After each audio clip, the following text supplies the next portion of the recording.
fl-isem tal-Missier u tal-Iben u tal-Ispirtu Santu. Il-grazzja ta' Sidna Ġesu Kristu li mħabba ta' Alla u l-għaqda fl-Ispirtu Santu tkun magħkom il-koll. Nisabu fl-25 ħadd matul is-sena u l-liturġija tal-kelma tal-lum tkellimna dwar id-doni li rċivejna u kif nużawhom għal ġid ta' ħaddieħor. Tkellimna dwar dan is-servitu li kien juża il-flus ta' sidu b'mod ħażin. Mbagħad jitgħallem tagħlim. Għalhekk bi preparazzjoni għal dell-Ewkaristija llum se niċċelebraw għandi miegħi 3 qassisin mid-Djoċesi ta' Como fl-Italja, Don Mauro, Don Feliciano e Don Romano. Dawn ħbib tiegħi qegħdin hawn għall-holiday qed jiċċelebraw magħna ta' nilqgħu fostna hekk kemm hija ħaġa sabiħ naqsmu l-Ewkaristija flimkien. Bi preparazzjoni għal dil-qudiesa jew nirrikonoxxu ħtijietna u nitolbu maħfra lil Alla.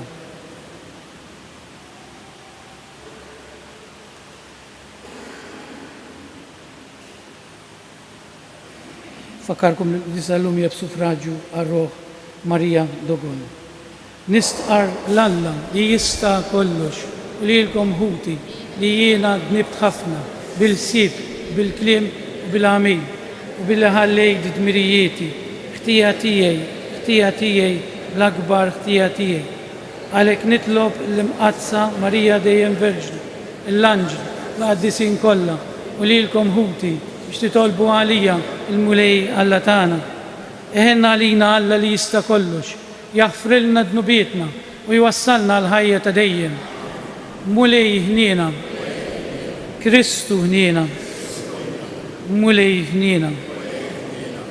Glorja lill-Alla fil-ola ta' smewiet u paċi fl-art lill-bnedmin ta' rieda tajba.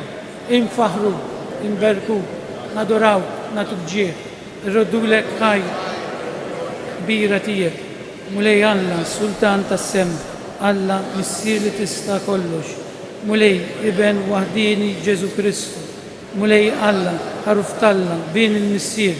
Int li tneħħi dnubiet tad-dinja ħenna għalina. Int li tneħħi dnubiet tad-dinja il-qajt tal-tan. Int li qiegħed fuq il-lemin tal-Missier.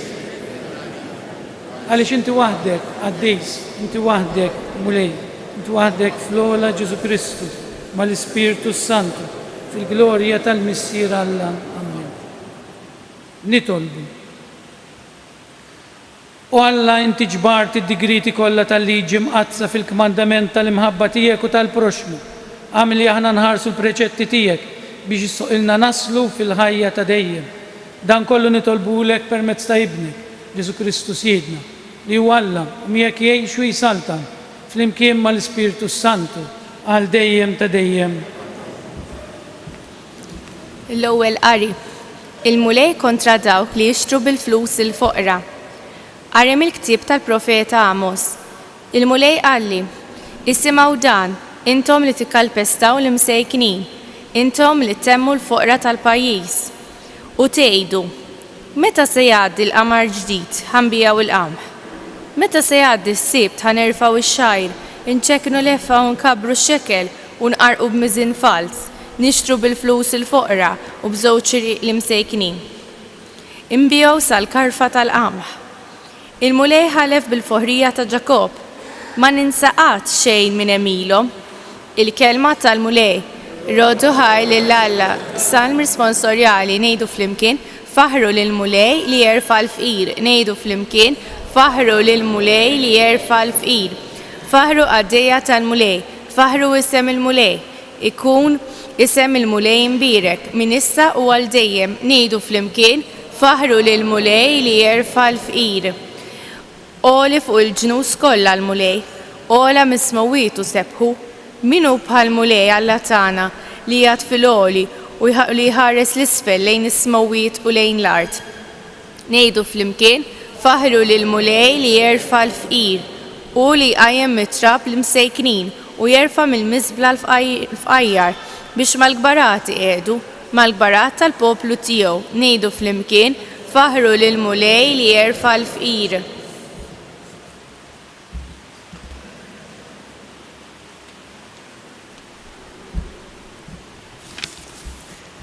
It-tieni qari Qari mill-ewwel ittra ta' San Pawlu Apostlu il-Timotju.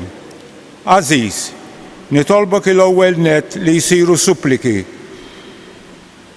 orazzjonijiet ta' talb u ratti l-ħajr għall-medmin kollha, għas-slaten u għal dawk kollha li għandhom xi awtorità biex inkunu nistgħu ngħaddu ħajja fil-kwiet u fis-slim, fit-tieba u kif jixraq. Dan huwa tajjeb għax jogħġob il-Alla s-Salvatur tagħna li jrid il-bnedmin kollha isalvaw u jaslu biex jarfu il-verità. Għax wieħed hu Alla u wieħed hu il-medjatur bejn Alla u l-bniedem, il-bniedem Kristu Ġesu, li talilu nnifsu bħala prezz tal-fidwa għal kulħadd u x-xhieda ta' dan ingħatat fil-waqt. U għal dan li jiena kont magħmul xandar u apostlu qiegħed ngħid is-sewwa minix nikdeb biex nagħllem il-ġnus il-fidi u l-verità. Nixtieq li l-irġiel jitolbu kullimkien, flimkien u fuq idejn safja bla għadab u bla ġlied. Il-kelma tal-mulej. Imqumu flimkien. Alleluja, alleluja, alleluja. Sidna Ġesu Kristu li kien għani ftaqar imħabba fikom sabiex intom tistanu permezz tal-faqar tiegħu.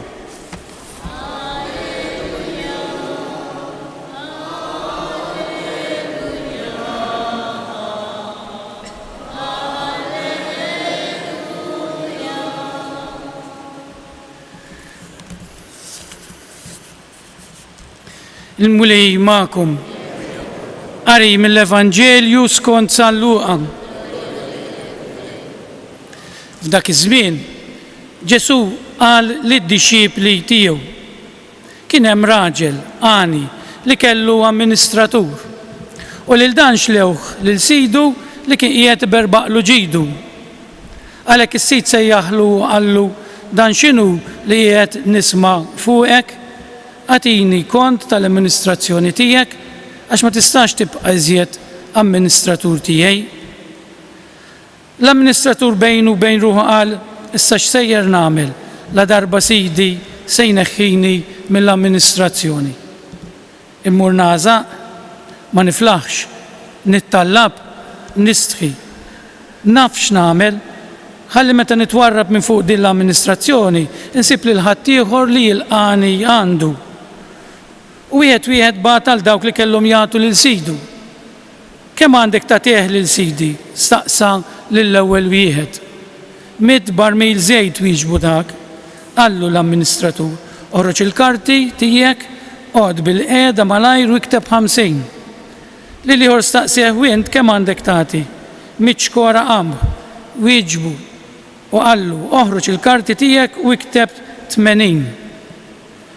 U s-sejt faħru lil dan l-amministratur ħażin tal-li ħadem rasu għax uliet din id-dinja jimxu bil-għaqal aktar minn uliet id-dawl ma' minnu tal-qata tagħhom. Jien ngħidilkom għamlu għalikom infuskom ħbieb taqlieħ il-ħżunija ħalli meta jonqoswukom jilqawkom fl-erejjex ta' dejjem. Minu fidejl f'ħaġa tas-sew żgħira u fidejl ukoll fil-ħafna. Minu diżonest f'ħaġa tas-sew żgħira u diżonest ukoll fil-ħafna. Jekk mela ma wrejtux ruħkom fidejli fil-qlieħ il-ħażin, min se jafdalkom il-ġejd veru? U jekk ma wrejtux ruħkom fidejli f'dak li juta ħadd ieħor, min se jagħtikom dak li jutakom? Ebda għaddej ma jista' jaqdi żewġ sidien, għax jew ikun jobgħod lil wieħed minnhom u jħobb lil ieħor, jew jintrabat ma' wieħed u jistmel lil ieħor. Ma tistgħux taqdu lill-Alla u lill-flus. Il-kelma tal-mulej.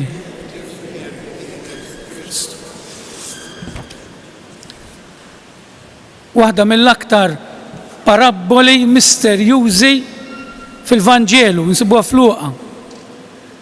Wieħed isaqsi imma dan Ġesu kif qiegħed ifaħħar lil dan l-amministratur tiegħu illi wara li seraq lilu. Issa ħajjenqeda bil-flus tiegħu stess jerġa' biex jagħmel il-ħbieb u jkun jista' jinqeda wara wkoll. Mela ħanitilqu bil-mod il-mod. L-ewwel nett ir-raġel sinjur għani kulħadd jaf min hu huwa Alla. Aħna il-koll amministraturi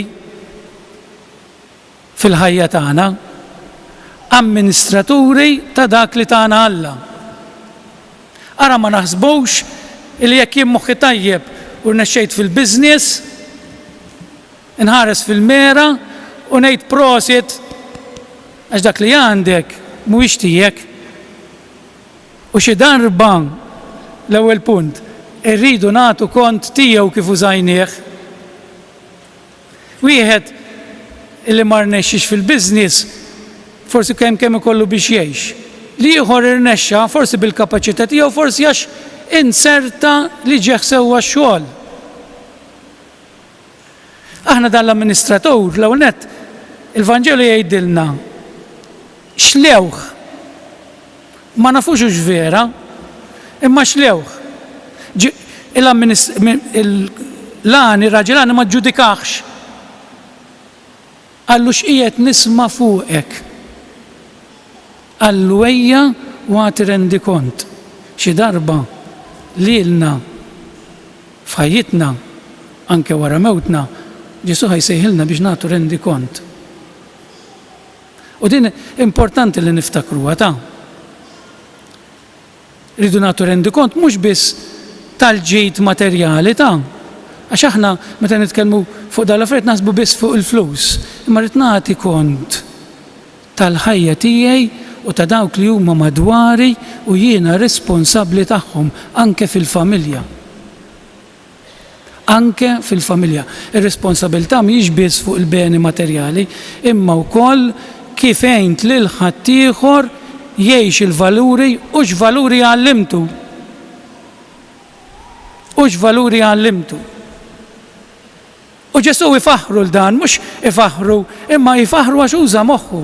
L-ewwel qed dan għamel pass. Qabel kien jekk kien veru, għax dejjem hemm dik il-question mark, kien jiġbor il-flus għalih.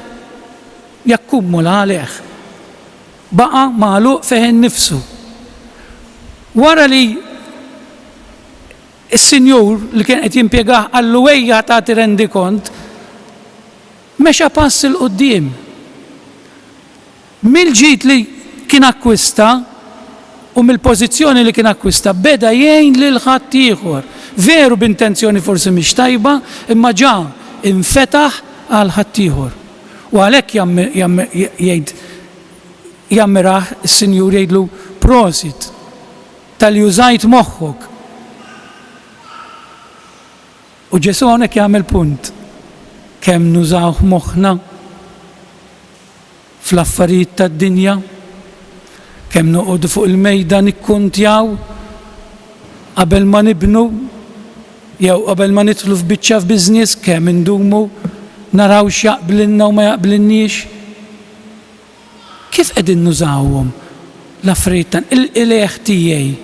Xi qleħ qed ikun? Ġust jew inġust? Ġesu jitlobna renti kont għatta. Jieqed naqla 10%, 20%, 100%, 200%. Għax sirna qisu xejn mhu xejn. Jew nistenna l-okkażjoni ta' dak li jrid jixtri meta hu fil-bżonn u nieħu dik l-okkażjoni biex naqsu. Meta dak għandu marda u ma jistax jagħmel mod ieħor. Dan li qed jgħidilna Ġesu ta' biex noqogħdu attenti. Għax qed ngħixu mhux biex nikkritika ta' però din hija l-verità. Inutli noqogħdu nieħbew wara l-kolonna. Dan naraw jiġri madwarna kull jum. Ġesu f'ħajjitna għax iħobbna ħajtlobna xi rendi kont kultant u dan jiġri billi jkollok xi marda. Jew tara l-mewt viċin tiegħek tara li xi ħadd qrib mir-raħal tiegħek jew f'pajjiżek jew f'Malta imut ta' età żgħira u ddoqqan piena li tittati rendi kont ħanibqa' ngħix kif kont jew ħanejt kosu l-ġid li tani Alla li mhuwiex tiegħi, id-doni li tani Alla u bihom jiena sinjur, il-ġid li akkumulajt forsi b'mod inġust ukoll ħanżommu għalija jew ħanibda naqsa matjor sa mhux qed ngħid qedtilkom ġid materjali biss, ħanieħu biss il-familja. X'valuri qed ngħaddi lill-uliedi jiena, mhux biss bil-kliem ta' mhux biss bil-kliem. Imma bla mejl. Jekk jien it-tfal tiegħi dejjem jarawni ħsibni fix-xogħol, ħsibni biex naqla l-flus, ħsibni biex nakkumula, ħsibni biex nagħmel il-flus ħajkolli 4 karozzi, forsi xi dajsa wkoll, forsi x'qed ngħidilhom lill-uliedi il-valur importanti fil-ħajja mhux li tkun bniedem ta' prinċipju, imma għamel minn kollox biex issir sinjur. Għax il-flus huma l-iktar importanti. Mbagħad nistaġbu meta jikbru għax ma rridux jafu bina. Ma tajnihomx il-valuri. Dan ir-raġel beda jinvesti fil-ħbieb wara li s-sinjur ġibidlu l-attenzjoni. X'nagħmel? Ħabbel moħħu. Il-flus mhux inżommhom iktar għalija, ma ninvesti fil-ħbieb biex ikolli. U hawnhekk il-punt prinċipali jien il-flus tiegħi, il-ħajja tiegħi, is-saħħa tiegħi f'mieq qed ninvestija fil-flus biss, fl-akkumulazzjoni tal-ġid. Jew qed ninvesti f'uliedi billi nagħtihom il-valuri, billi nagħtihom il-prinċipji veri, billi nagħtihom il-prinċipju tal-vera mħabba, il-prinċipju tas-sakrifiċċju. Qed nabbandunawhom dawn u t-tfal tagħna minn età żgħira tarhom iridu l-flus biex jixtru biex jiddivertu.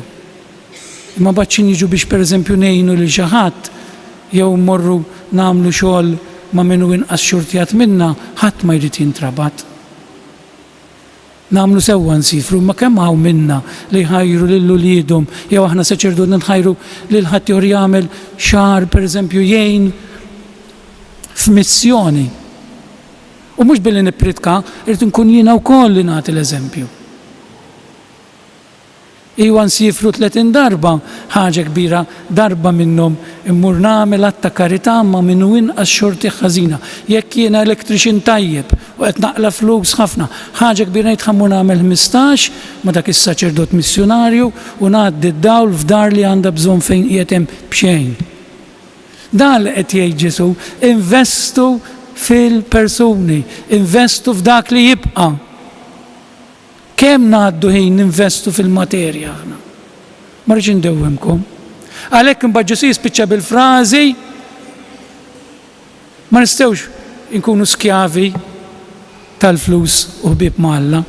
Jaħna rakkuntalkom storja żgħira li ġrat lili u nieqaf hawn. U tifhmuni tax m'intomx tom nies intelligenti. Jiena meta kont l-Italja, jien nħobb il-ġnien. Hawnhekk m'għandix ġnien, ovvjament waqas għandi ħin. Imma kellna naqra ġnien wara d-dar tal-assissin tal-parroċċa u kien dejjem bil-ħaxix ħażin darba minnhom qed ħanażaq, il-ftit ta' dam. U kien nitz mhux ħażin ta' dam. U l-ewwel darba qed iva dan kemm ħaniekel minnu jiena. U l-kumplament qassamtu. Issa meta wara qed issa nagħmel aktar u kelli żewġ kaxxi. Taf li sibta diffiċli aktar. Inqassam dawk iż-żewġ kaxxi milli dak il-kennizz li kelli għax iktar ma jkollok, aktar torbot qalbek miegħu. U aktar tinsa lil minu fil-bżonn. Ma nistgħux inservu lil Alla, ma nistgħux inħobbu lil Alla jekk il-flus jagħmuna. Jien m'iniex qed ngħid ma nilbsux sewwa, ma noħorġux xikla u ma niddevertux ta'. Imma ma nkunux skjavi. U mhux qed jgħid biss tal-flus, qed ngħidu wkoll responsabilità li għandni lejn marti u lejn uliedi li ntallagħhom fil-valuri. Hekk illum naħsbu ftit fuq dan ta'. Il-mulej forsi f'ħajti kellimni kemm il-darba, forsi b'xi marda, forsi ma kontx niflaħ jew xi ħadd fil-qrib tiegħi jimrat. x'qed jipprova jgħidli? Qed jgħidli tagħti rendi kont ta' xi darba. Ejjew nbidlu parti minn ħajjitna, naħsbu f'dawk ta' madwarna, ngħinu l-minu inqas ix-xortijat minna. Kma nistgħux ngħinu finanzjarjament, ngħinu bis-saħħa tagħna billi nagħmlu karità, billi ngħinu il-minu xieħ, il-minu fil-bżonn. U taraw kif is-soċjetà tagħna tibda ssir aħjar, aħna s-soċjetà tagħna tilfitu dan.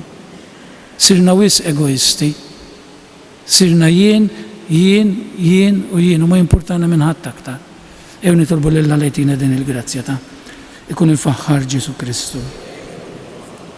Innumu bil-wieqfa biex flimkien nagħmlu l-istqarrija tal-fidi tagħna. Jiena nemmen falla wieħed, il-Missier li jista' kollox, li ħalaq is-sema u l-ard, dak kollu li jidher u dak li ma jidirx. U f'mulej wieħed Ġesu Kristu, eben waħdini ta' Alla, imnissel mill-Missier qabel kull żmien. Alla minn Alla, dawn minn dawn, Alla veru minn Alla veru, imnissel u mhux magħmul, natura waħda mal-Missier u beħ sar kollox.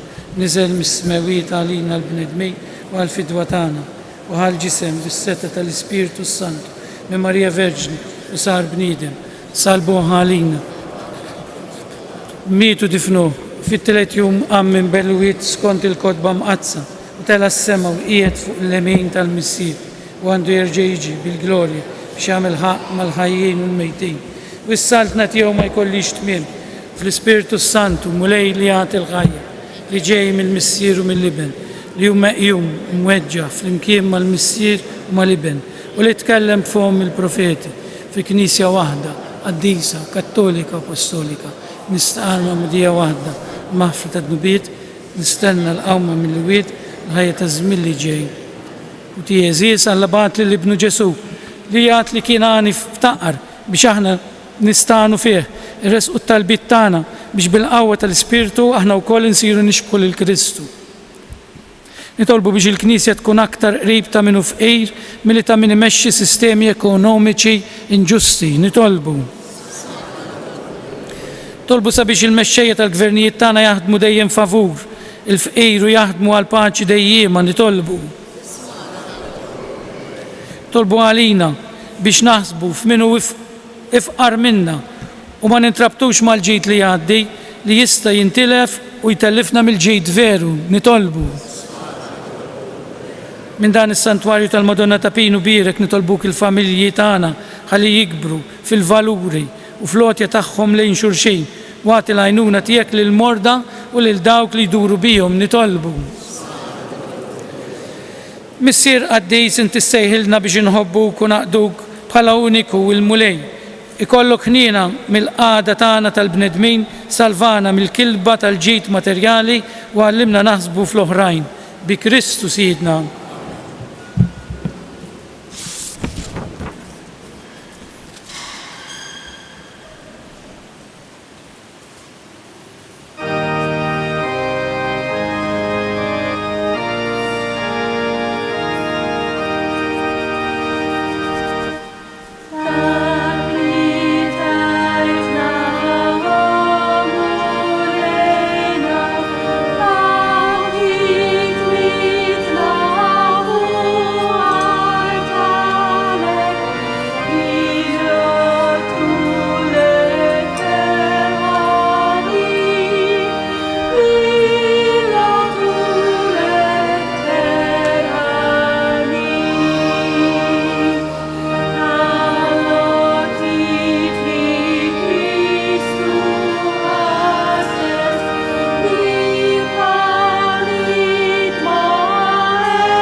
Itolbu ħuti biex is-sakrifiċċju tiegħi u tagħkom ikun joġob lil Alla l-Missier li jista' kollox.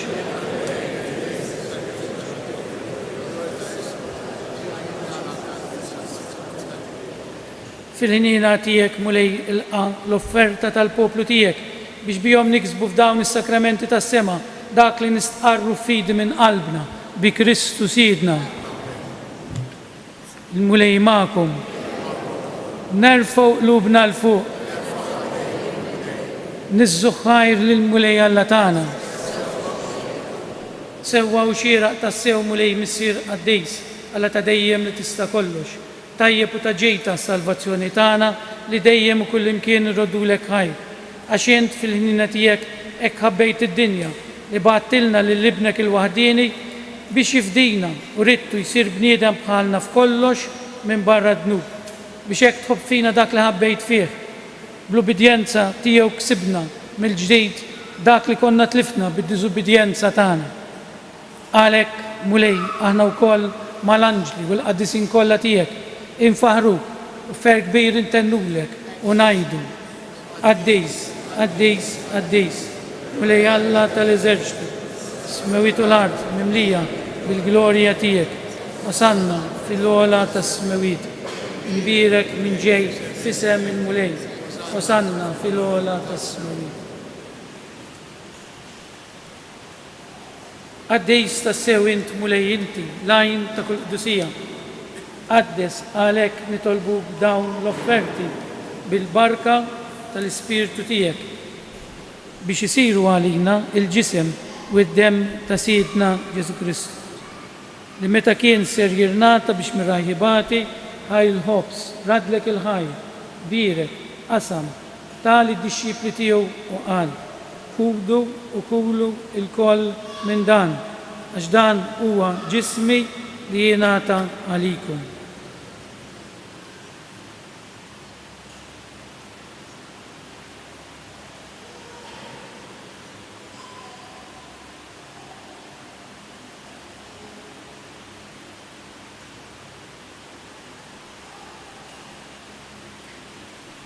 Ekku koll wara l-ikla ħal-kalċi reġerat il-ħajr tali d-disċipli tiegħu u qal kudu biex jorbu minnu l-koll ġdan u l-kalċi ta' demmi tal-patt il-ġdejt li jibqa' għal dejjem id-demm li jxerret għalikom u għal bnedmin kollha għal maħfra ta' dnubiet għamlu dan tifkira tiegħi.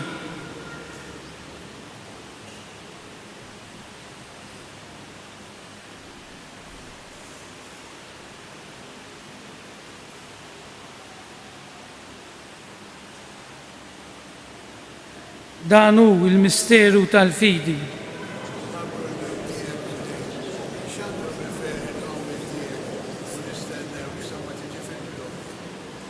Għalhekk aħna nagħmlu dan tifkira tal-mewt u l-qawmien ta' Siedna Ġesu Kristu, nofrulek mulej il-ħobs tal-ħajja u l-kalċi tas-salvazzjoni. Turadulek ħajra xogħġbok tilqana hawn quddiemek biex naqdu. U miċċu kontana nitolbu l-Ispirtu Santu jaqadna f'ġisem wieħed li jenna li nieħdu sem mill-ġisem u d-demm ta' Kristu. Ricordati, Padre, della tua Chiesa diffusa su tutta la terra. Rendila perfetta nell'amore in unione con il nostro Papa Francesco, il nostro Vescovo Antonio e tutto l'ordine sacerdotale. Ricordati dei nostri fratelli e sorelle che si sono addormentati nella speranza della resurrezione e di tutti i defunti che si affidano alla tua clemenza. Ammettili a godere la luce del tuo volto. Di noi tutti abbi misericordia e donaci di avere parte alla vita eterna. Insieme con la Beata Maria, Vergine Madre di Dio, San Giuseppe suo sposo, gli Apostoli e tutti i santi che in ogni tempo ti furono graditi, e in Gesù Cristo tuo Figlio canteremo la tua lode e la tua gloria. Bi Kristu, ma Kristu u fi Kristu jingħata lilek Alla missier li tista' kollox flimkien mal-Ispirtu Santu kull ġieħu glorja għal dejjem ta' dejjem. Jew kif aħna madwar dan Ġesu li tant iħobbna, tant ju paċenzja bina ngħidu t-talba tal-missierna u ngħidu bil-qalb. Missierna li inti fis-smewiet jitqaddes ismek, tiġi saltatek, ikoll li trid kif is-sema kif ukoll fl-art. Ħobżna ta' kuljum, għatina l-lum, aħfrilna ġubin, għal-ma naħfru lil-minu l-ħati għalin, la daħallix f-tġrid, iżda eħlisna mid-deni. Eħlisna nitolbuk mulej minn kull deni, għatina fit-tieba u l-ħnina tijek il-paċi fi żmienna biex ikunu ħilsa dejjem mid-dnub u imħarsa minn kull inkwiet. Aħna nistennew nittamaw il-ħena u l-midġja tas-Salvatur tagħna Ġesu Kristu. Mulej Ġesu Kristu, li jett l-apostli tiegħek inħallilkom islim, natikom islim tiegħek, la tħarisx lejn żdaħares lejn il-fidi tal-Knisja tiegħek, għat jaslimu laqda li intrid fija, li tgħixu s-saltan għal dejjem ta' dejjem. Il-paċi tal-mulej tkun dejjem magħkom. Natu il-paċi lil xulxejn.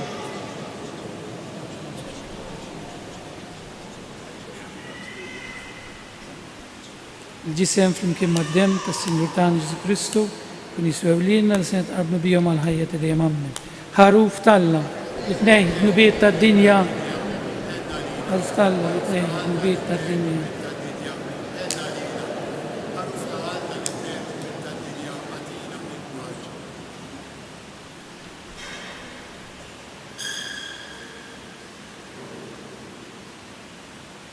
Dan huwa l-ħaruf talla, dan huwa dak li jneħħid nubiet tad-dinja. Jien dawk li huma mistiedna għal din l-ikla tal-ħaruf.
Gloria lill-Missier lill-Iben u lill-Ispiritu Santu.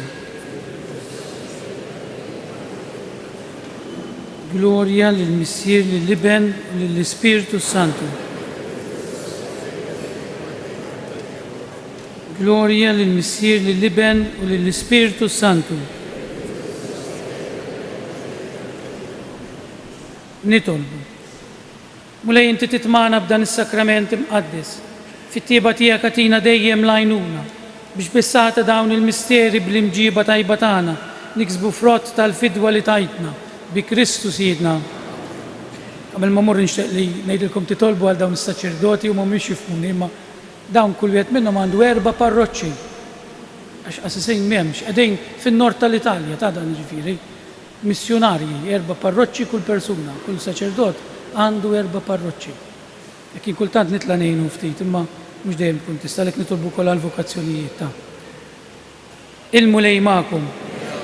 Iberikkom Alla li jista' kollox il-Missier, l-Iben u l-Ispiritu Santu. Morru fil-paċi ta' Kristu. Nawguralkom il-ġurnata tal-ħadd it-tajjeb.